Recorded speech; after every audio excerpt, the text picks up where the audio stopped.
She will cry over her husband and give herself fully to a man she just met. This is the brutal reality most married men never see until it's too late. This video uncovers the dark truth behind why married women are often the easiest to seduce, and why so many high-value men unknowingly walk straight into emotional landmines. It's not just cheating. It's strategic female psychology, driven by unmet desire, status contrast, and silent revenge. When your masculine frame is weak, even a ring won't protect her loyalty. But here's the Stoic truth: a woman tests her reality by watching your emotional discipline. The man who reacts loses value. The one who detaches becomes the gravity she orbits. Understand the relationship power dynamics at play, not to seduce her, but to never become him. The man left confused, emasculated, and discarded. How many husbands are being replaced right now, and by a man who simply understands value? Point number 1, emotional exposure through marital boredom. Have you ever felt her pull you in close only to realize she wasn't really there? That quiet hug that lingers just a second too long, not out of love but evaluation. She isn't embracing you for comfort. She's scanning your soul for weakness. That's the test most men never see until it's too late. Behind the warmth is a calculation. She's asking herself, do I still feel something for him? Does he still have gravity? And if you're chasing her approval at that moment, she already has her answer. That's the danger of emotional blindness, reacting with need instead of silence. Women test through tenderness. The man who needs the hug fails it. Marcus Aurelius said, "You have power over your mind, not outside events. Realize this and you will find strength." That's not just a quote. It's the difference between being chosen or being replaced, because in that hug she's watching whether you remain centered or start collapsing inward. Most men collapse. The Stoics trained themselves in detachment, not because they lacked emotion, but because they refused to be ruled by it. Epictetus walked away from slavery with more freedom than men today have in their own bedrooms. Why? Because he accepted the limits of control and mastered what was his mind, his reactions, his value. Now fast forward. You've been arguing with her less. She's colder. Then one night she lays her head on your chest. Your heart speeds up. You think it's affection, but she's listening, measuring how you respond. If you grip her like she's returning home, she knows she owns your soul. But if you breathe deep, let her rest there, and stay silent, you shift the entire frame. That's Stoic detachment in motion. That's masculine control over the battlefield of female psychology. And in modern relationship power dynamics, silence is louder than seduction.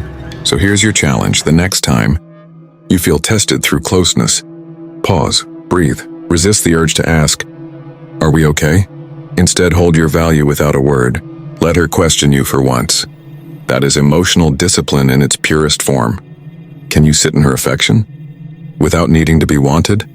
But what happens when that affection fades completely and you're left in the cold, trying to decode her silence? Point number 2, recognition of hidden female resentment. Have you ever looked into her eyes and felt something was off? Even when she smiled, a softness on the surface, but underneath a silence that felt sharp, not soothing. That's not withdrawal. That's quiet resentment, and most men don't recognize it until it erupts into cold detachment. Emotional distance, or a loyalty that quietly dissolves behind their back. She'll keep playing the role until the right moment to disappear. And you'll be left asking what you did wrong, not realizing it started when you ignored what you refused to feel. Resentment doesn't yell, it waits. It simmers in moments where she felt unseen, unled, or unmatched. It festers in every decision you deferred, every time you chased comfort over command, when you give peace instead of polarity. That's how men lose value, slowly, silently, without even knowing a test has begun. Seneca said, "He suffers more than necessary who suffers before it is necessary." But the truth is, most men are already suffering because they didn't pay attention. When it was necessary, they ignored the subtle shifts, the less frequent touches, the delayed responses, the compliments that stopped coming. Resentment is the poison she swallows with a smile. The Stoics understood this. They trained for internal mastery, not for applause. Cato didn't fear rejection. He welcomed it because rejection filtered truth. In today's world, most men don't seek truth. They seek reassurance, and that's why they miss the cues. You try to fix what she resents, without realizing you became what she resents. The absence of direction, the presence of comfort, the lack of fire. You don't reclaim power by confronting her emotion. You reclaim it by realigning your own. That's Stoic detachment.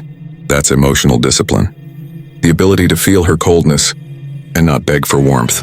To see her pull back and still move forward with your purpose intact. Her resentment doesn't define your value. Your masculine control does. So the challenge is this. The next time you sense that subtle shift, don't confront it. Observe it. Don't explain yourself. Redirect yourself. Don't fix her feelings. Lead your energy. Be the stillness she can't shake. Can you let her resent you and still remain unshaken?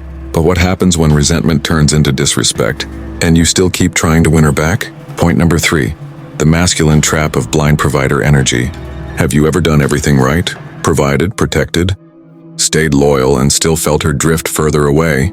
You gave more, paid more, showed up more, and somehow, it only made her colder. That's the masculine trap, the lie we were fed, that being the perfect provider would guarantee love, respect, or even loyalty. But in today's world, blind provider energy isn't admired, it's expected, and quietly resented. You become predictable. You become her emotional insurance policy, and slowly you stop being a man and start becoming a service. She stops seeing your strength and starts measuring your utility. This is where most men fall, not from failure but from success without polarity, from becoming dependable without being desirable. You gave her everything, except the tension that makes her feel you can walk away. Epictetus warned, wealth consists not in having great possessions, but in having few wants. Most men today want approval disguised as partnership. They want peace in exchange for power. But you can't negotiate desire, and no amount of providing will create the gravitational pull of Stoic detachment. When your actions scream, "Please choose me," she feels it, and instinctively, she pulls away. The Stoics didn't seek validation through service. Marcus Aurelius didn't write meditations to be loved. He wrote them to remain grounded in chaos. In modern relationships, female psychology operates on emotional instinct, not logic. You can buy her a home, but if your masculine frame is soft, she'll emotionally relocate without packing a bag. That's the brutal clarity most men avoid. Emotional discipline means knowing when to give and when to stop proving. It's the discipline to not need recognition, to serve from choice, not from fear, to lead with presence, not provision, because when you stop needing to be needed, she sees you again. Not as a provider, but as a man she can't control. So here's the challenge. Give less from fear. Give more from sovereignty. Provide only what aligns with your standards, not your desperation. Stop chasing loyalty through labor. Can you still be generous while being willing to walk away? But what happens when walking away becomes the very reason she tries to pull you back in? Point number 4, detachment as seductive gravity. Have you ever noticed how she chases hardest? Right after you stop trying? When your messages slow down, your tone flattens, and your energy detaches, not in anger, but in indifference. Suddenly, she feels something again. That's not a coincidence. That's gravity. The moment you stop orbiting her emotions, she starts feeling the void. Because what she's addicted to isn't your attention, it's your center. And when you reclaim it, the entire power dynamic shifts. But here's the trap. Most men detach as a tactic, not a truth. They fake silence, hoping she'll come back. That's not detachment, that's manipulation in disguise. And women feel the difference. True Stoic detachment is a mindset, not a move. You walk away not to get her back, but because your self-respect won't let you stay. That's what creates real polarity, not performance. Principle. Marcus Aurelius wrote, "If you are pained by external things, it is not they that disturb you, but your own judgment of them." When she pulls away, ghosts you, or tests you, it's not the action that hurts. It's your belief that her attention defines your worth. Once that belief dies, you become untouchable, and untouchable men are magnetic. Cato walked into death with the same calm he walked into court. Why? Because his identity wasn't anchored to the outcome. Today's man, though, he anchors to every emoji, every text delay, every mood swing. He reacts like a puppet on emotional strings. That's not masculine control, that's spiritual submission. When you detach, not out of spite, but out of emotional discipline, you give her something rare. Stillness. A man she cannot shake. A man she must reevaluate. And in the chaos of female psychology, stillness becomes dominance. That's the paradox. The less you need her, the more she feels your presence. So here's the challenge: let go fully. Not to win, not to punish, but to purify, to see what remains when your energy is no longer feeding her validation loop. Detachment isn't the end of love. It's the beginning of truth. Can you become the one she can't stop thinking about? Because you finally stopped thinking about her? But what happens when your silence creates desire, and her desire becomes the new test you must face? Point number 5. How reaction bleeds your perceived value. Have you ever seen her say something sharp, then pause just to see what you'll do? Not out of anger, not even curiosity, but calculation. She's not looking for a fight, she's measuring your emotional control. Because in female psychology, your reaction isn't just a response, it's a confession. The moment you defend, explain, or beg, you bleed. Not physically, but psychologically. You lose perceived value, and she feels it instantly. This is the trap. Most men think they're standing up for themselves when they argue back. But the truth is, she's not listening to your words, she's watching your frame. Did it hold, or did it crack under pressure? And when it cracks, something in her respect for you quietly dies. Epictetus warned, any person capable of angering you becomes your master. And in relationships, that master is often a woman testing whether you're emotionally unshakable, or just pretending to be. If she can pull you out of your center with a look, a tone, or a cold silence, you've already lost the only thing that matters, your masculine control. The Stoics didn't suppress emotion, they studied it like an enemy. They practiced stillness not because they were numb, but because they knew emotional discipline was a weapon. In modern relationship power dynamics, that weapon is the difference between being desired and being discarded. You text her too quickly after she pulls away, she sees the imbalance. You explain yourself after she accuses you unfairly, she sees the weakness. You chase closure after rejection, she sees your self-worth collapse. That's the cost of reaction. It empties your center and tells her, you're not in control, and a man not in control is not a man she can respect. So here's the practice. When tension rises, speak less. When your gut tightens, breathe deeper. When you want to react, pause. Then ask yourself, is this response coming from power or from fear? Can you hold your silence not because you're afraid to speak, but because your value speaks louder than any defense? But what happens when she starts pushing harder just to see if you'll finally break? Point number 6. Ancient discipline meets modern betrayal. She says she loves you, but you feel it, something's not right.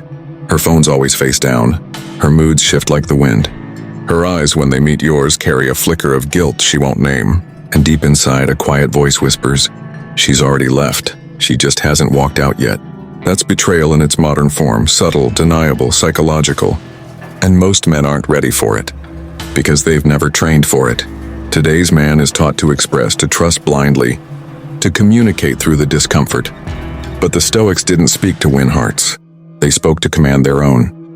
In a world where female betrayal hides behind affection, the only defense is ancient discipline, a mind sharpened not by love, but by clarity. Seneca wrote, "It is not that we have a short time to live, but that we waste much of it." Most men waste their emotional energy trying to decode lies wrapped in softness. They sense something's off, but instead of detaching, they double down. More dates, more gifts, more proving, all while their value as a man dissolves beneath their own need to be enough. The Stoics prepared for death, exile, rejection, because those weren't threats to them. They were teachers. Cato, faced with certain defeat, chose to fall on his own sword rather than submit to a false peace. Can you say the same about how you deal with emotional betrayal today? Do you face it with detachment, or do you beg for a truth you already know? In modern relationship power dynamics, betrayal doesn't start with another man. It starts when she no longer fears losing you. When your actions say, no matter what you do, I'll still be here.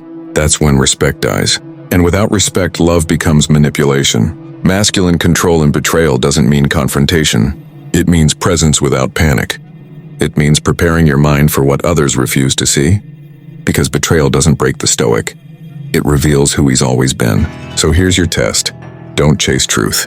Stand still in silence and let the truth reveal itself. Discipline is knowing you can walk away, and meaning it. Can you remain unmoved, even when everything in you wants to scream?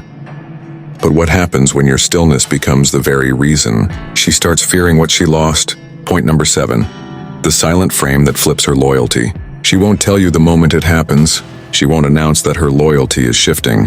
But one day her tone softens. Her texts come quicker. Her body leans in just a little more. Not because you bought flowers.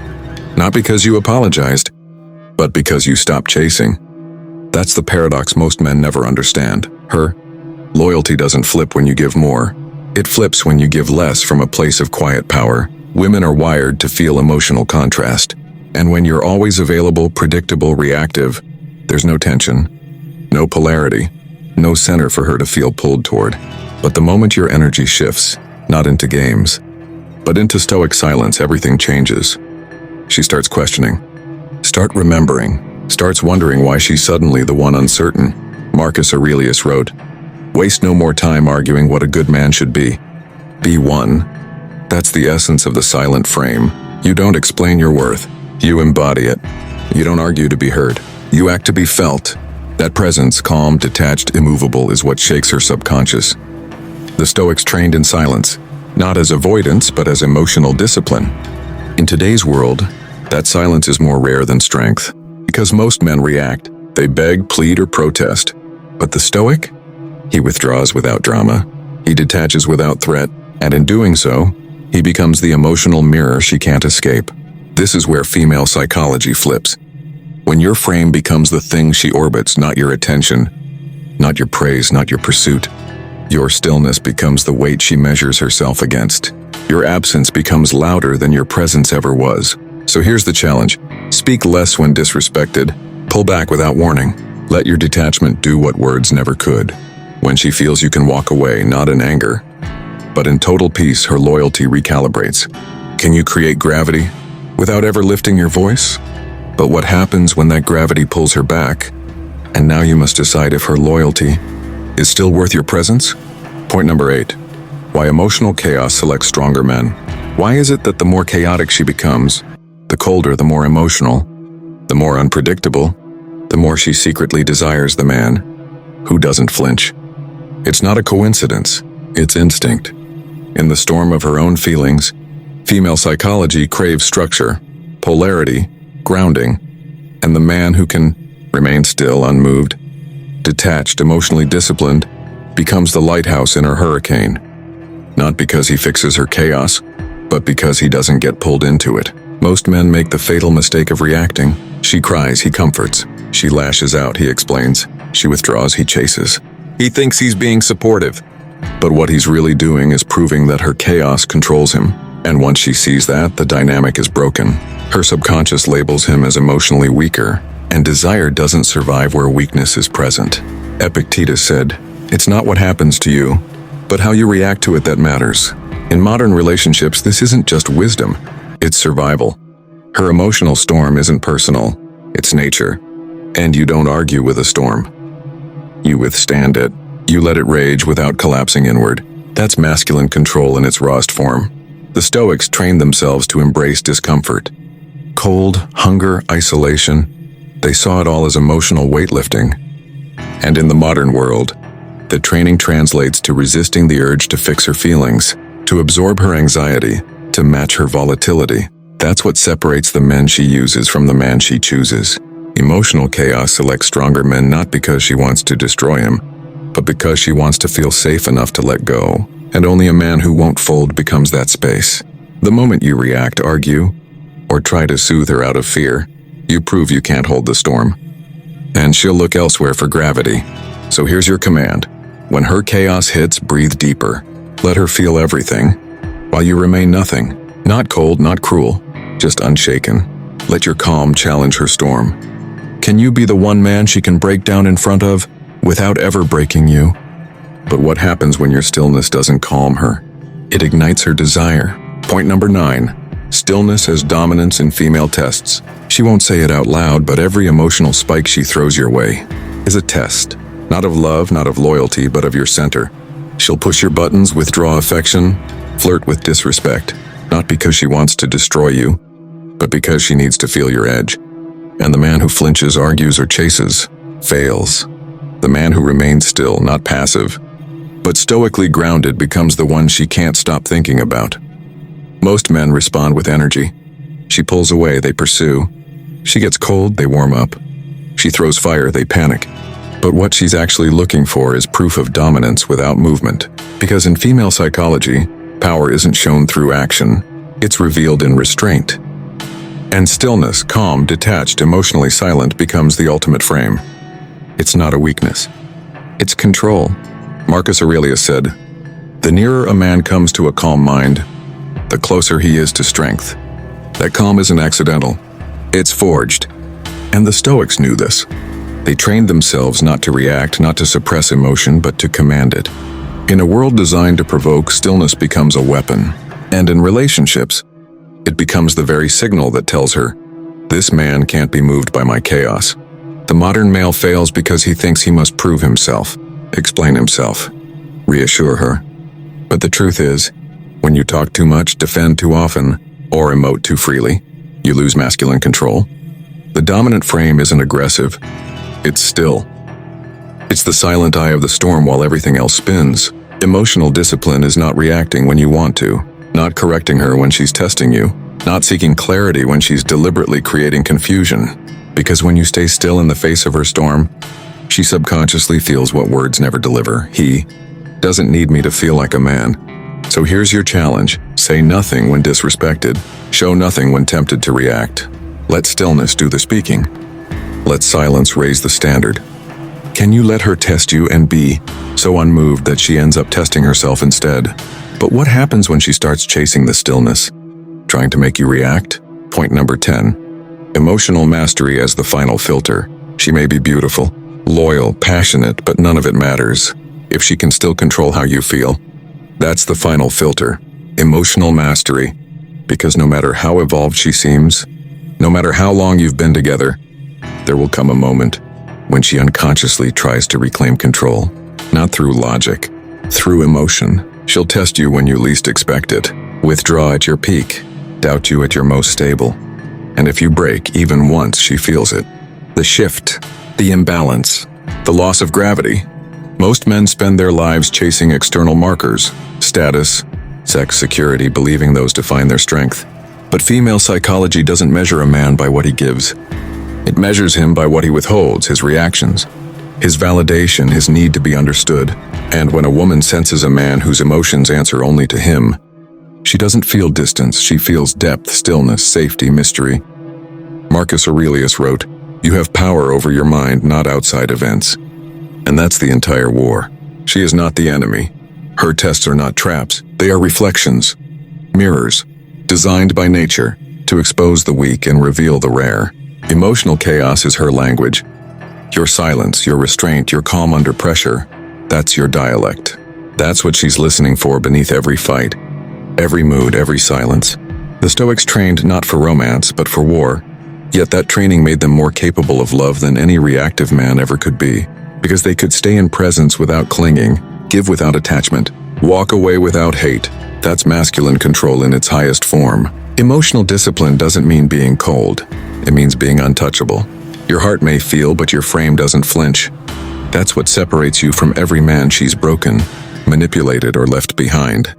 And once she feels that, truly feels it, her tests stop, because there's nothing left to test. So here's your final command.